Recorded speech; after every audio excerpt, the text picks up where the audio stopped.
All right, today we are diving into the darker side of attraction. We're going to pull back the curtain on three really toxic seduction methods from history that, according to the famous book, The Art of Seduction, are still shockingly effective. So let's get right into it. So, how does this happen? How do manipulators manage to twist something like love into a raw game of power and control? Well, our first method is a perfect example of how they do it, by turning romance into an elaborate, almost impossible challenge. Okay, so law number one is to create temptation. The whole idea here is simple, but it is incredibly powerful. You have to convince someone that you are the prize to be won, that getting close to you is this difficult, maybe even forbidden, achievement.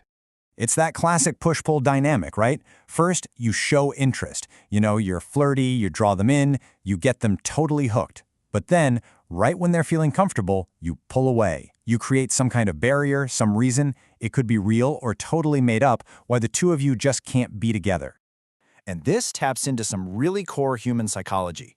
As the book says, we get this weird, perverse excitement from chasing things we're told we can't have. That one little quirk in our brains, that is the engine that makes this entire method work. To really see this in action, let's look at the story of the legendary seducer himself, Don Juan. Now, he had endless conquests, and one of them was this poor orphan named Crechetta. And, in classic Don Juan fashion, he charmed her, slept with her, and then just vanished from her life.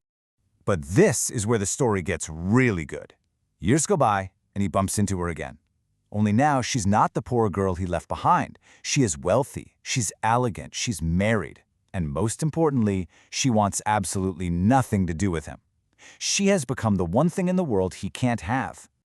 And just look what happens. The master seducer becomes the one being seduced.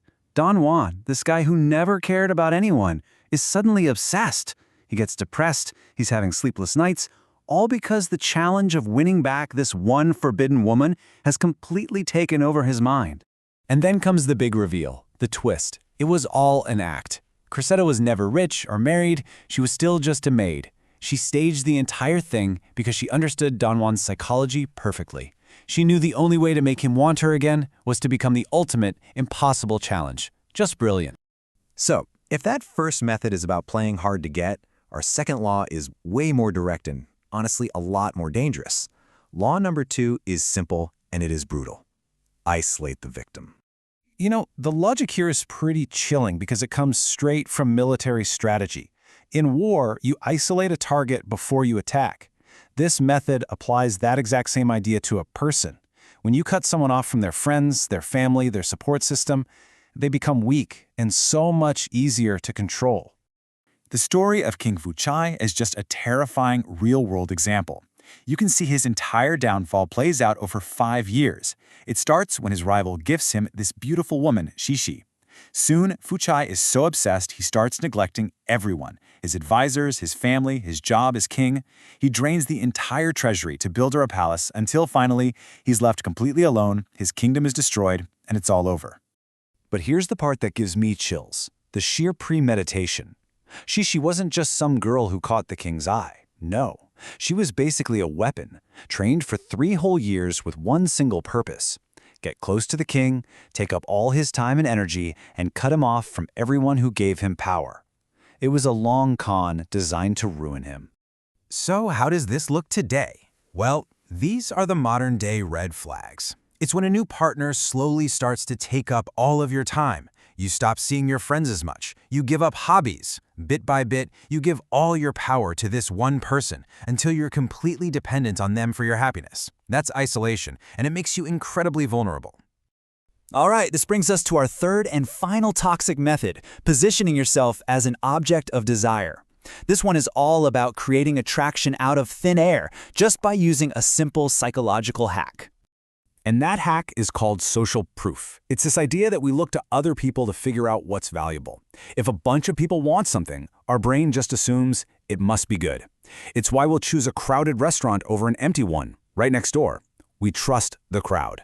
The story of Lou Andreas Salome is a perfect example.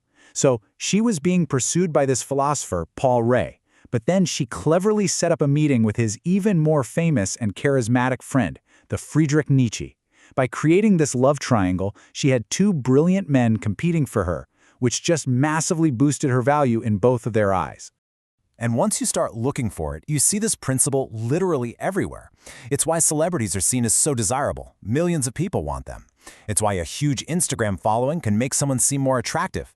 It even helps explain the whole Pete Davidson effect. The fact that he's dated so many famous women creates this powerful loop of desirability.